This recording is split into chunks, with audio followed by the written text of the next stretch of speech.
بسم اللہ الرحمن الرحیم۔ سامعین محترم، کیا آپ اس بات کو جانتے ہیں کہ کسی قوم پر ایک گائے کی وجہ سے آزمائش آئی اور وہ اس گائے کی وجہ سے وہ قوم آزمائش کا شکار ہوئی؟ ہاں، قرآن مجید فرقان حمید میں ایک ایسی قوم کا ذکر ہے، ایک ایسی قوم کا ذکر ہے کہ جس کو آزمایا گیا اس بات سے کہ وہ گائے کے معاملے میں آزمائی۔ سورہ بقرہ کی آیت نمبر 67 سے لے کر 71 تک آج ہم تلاوت کریں گے۔ اللہ رب العالمین کی بارگاہ میں دعا ہے کہ اللہ تعالیٰ ہمیں قرآن کو سمجھنے کی توفیق عطا فرمائے۔ سورہ بقرہ شریف آیت نمبر 67 کے حوالے سے گفتگو کرتے ہیں۔ پہلے قرآن مجید فرقان حمید کی آیت مبارکہ کی تلاوت کرتے ہیں۔ فرمایا وَإِذْ قَالَ مُوسَىٰ لِقَوْمِهِ، اور جب موسیٰ علیہ السلام نے اپنی قوم سے کہا، اِنَّ اللَّهَ، بے شک اللہ، يَأْمُرُكُمْ، تمہیں حکم دیتا ہے، أَن تَذْبَحُوا بَقَرَةً، کہ تم ایک گائے کو ذبح کرو۔ قَالُوا أَتَتَّخِذُنَا هُزُوًا، انہوں نے کہا کیا تم ہم سے مذاق کرتے ہو، ٹھٹھا کرتے ہو؟ قَالَ أَعُوذُ بِاللَّهِ أَنْ أَكُونَ مِنَ الْجَاهِلِينَ، فرمایا میں اللہ تعالیٰ کی پناہ مانگتا ہوں کہ تم میں نادانوں میں سے ہو جاؤں۔ اس آیت مبارکہ کا شان نزول کچھ اس طرح ہے کہ قوم بنی اسرائیل کے اندر ایک شخص جس کا نام عامل تھا، وہ ایک مالدار شخص تھا۔ اس کے نتیجے میں اس کے مال پر قبضہ کرنے کے لیے اس کے اکلوتا بیٹا جو تھا اس کو قتل کر دیا۔ اب بنی اسرائیل نے قتل سے بے نکاح کرنے کا مطالبہ کیا، قاتل کو پردہ فاش کرنے کا مطالبہ کیا۔ حکم دیا گیا کہ موسیٰ ان سے کہیے کہ ایک گائے کو ذبح کرے اور گائے کا ٹکڑا مقتول کو لگائے، مقتول اٹھ کر بتا دے گا کہ اس کو کس نے قتل کیا ہے۔ کیونکہ اس میں کئی حکمتیں تھیں، ان میں حکمت ایک یہ بھی تھی کہ چونکہ بنی اسرائیل جو تھے وہ گائے کی پوجا کرتے تھے اور گائے کو مقدس سمجھتے تھے، جس طرح آج کل ایک ہندو قوم مودی سرکار ہے وہ بھی گائے کو مقدس سمجھتے ہیں اور گائے کا پیشاب پینا وہ باعث برکت سمجھتے ہیں۔ تو ان کی سب سے پہلی جو ہندو کی گائے کی پوجا کرتے تھے، اس پوجا کو ختم کرنے کے لیے اللہ تعالیٰ نے حکم دیا کہ ان تذبحوا بقرہ، کہ بکر گائے کو ذبح کرو۔ تو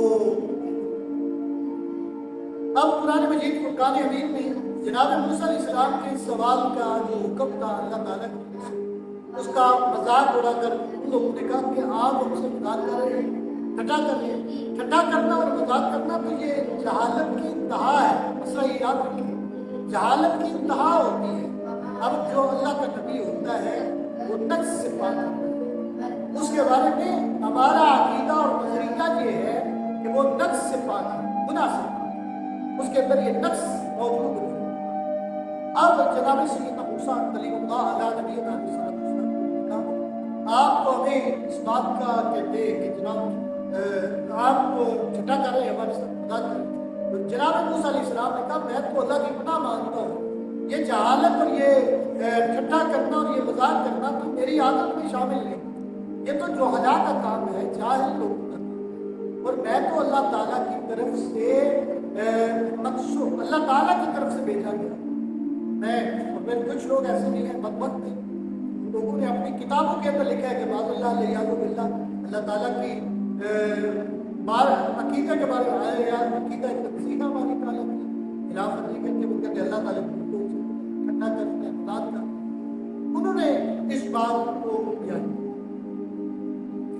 اب آگے ارشاد فرمایا اگلی آیت مبارکہ میں، قالوا لنا، حکم یہ تھا کہ گائے ذبح کرو، قالوا لنا ربک یبین لنا ما ہی، انہوں نے کہا ہمارے لیے اپنے رب سے دعا کیجیے کہ وہ ہمیں بتائے کہ گائے کیسے قال انه یقول انها بقرۃ لا فارض ولا بکر، فرمایا بے شک وہ فرماتا ہے وہ ایک گائے ہے، لا فارض نہ بوڑھی، ولا بکر اور نہ بچی۔ اب دونوں کے درمیان عین شباب کی حالت میں جو موجود ہو اس کو حکم ذبح، اوان بین ذالک جو ان کے درمیان موجود ہو اس کو ذبح، فافعلوا ما تؤمرون اور جو حکم تمہیں دیا گیا ہے وہ کر دو۔ اب یہاں پہ مفسرین نے بڑی کمال کی بات کی ہے، فرماتے ہیں کہ حکم تھا تذبحوا بقرہ کہ گائے کو ذبح کرو۔ اب انہوں نے آگے سے ہیلے بہانے اور بہت زیادہ ایسی باتیں کرنی شروع کر دی کہ جو ہیلا یعنی ٹالنے کی کوشش کر دی، تو اللہ تعالیٰ نے اوپر پابندیاں بھی سخت لگا۔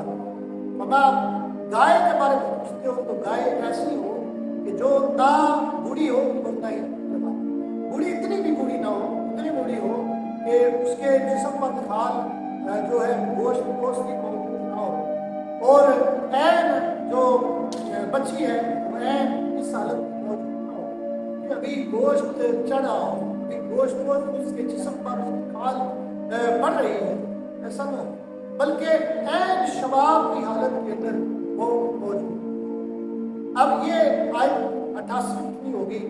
اس کے بعد انہوں نے ایک اور سوال کیا، ایک اور سوال تھا، کہنے لگے قالوا لنا، اپنے رب سے قالوا لنا دعا کیجیے ہماری، ربک یبین لنا، اپنے رب سے دعا کیجیے کہ ما لونھا، اب اس کا رنگ واضح کر۔ پہلے پوچھا کہ وہ اس کی عمر کے لحاظ سے، اب وہ کہنے لگے کہ جناب آپ اللہ کی بارگاہ میں عرض کیجیے کہ وہ ہم سے اس بات کو ہمیں بتا دے کہ وہ گائے کی رنگت کیسے ہے۔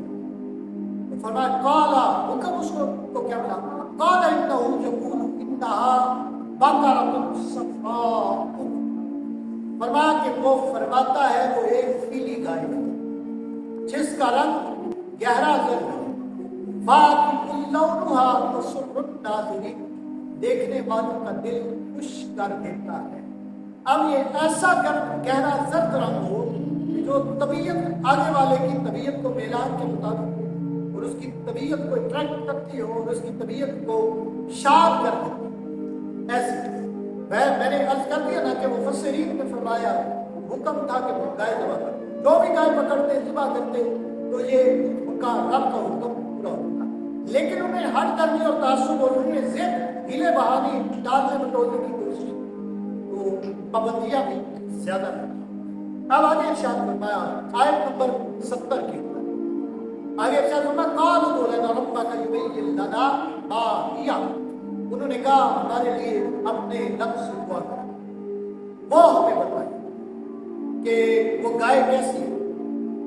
ان البقرۃ تشابہ علینا، یہ تو مشتبہ بات ہوگی ہم پر، وہ گائے جس کے بارے میں ہم آپ سے سوال کر رہے ہیں وہ تو مشتبہ ہوگی، اس کے بارے میں تو ہمیں شک و شبہ میں ہم پڑھ گئے، اب بتائیے وہ کیسی گائے۔ وَإِنَّ إِنْ شَاءَ اللَّهُ لَمُهْتَدُونَ، اور انشاءاللہ اللہ نے چاہا تو ہم ضرور ہدایت ماننے والے۔ آیت نمبر 71 کے ارشاد فرمایا قال انه یقول انها بقرۃ لا ذلول تثمر الارض، فرمایا موسیٰ علیہ السلام نے آگے سے فرمایا کہ کب یہ خدا حکم ہے کہ وہ گائے ایسی ہونی چاہیے کہ جس سے کام نہ لیا جائے، لا ذلول تثمر الارض، زمین میں کام نہ ہل نہ چلاتی، ولا تسقي الحرث، نہ ہی کھیتی میں پانی دیتی، مسلمۃ لا شیۃ فیہا، بے عیب کوئی داغ دبا اس کی رنگت میں موجود نہ۔ قالوا آن جئت بالحق، انہوں نے کہا اب وہ اپنی حقیقت کو بیان کرتے، حق کو بیان کرتے۔ فذبحوها وما كانوا يفعلون، انہوں نے گائے ذبح کی حالانکہ وہ قریب نہ تھے۔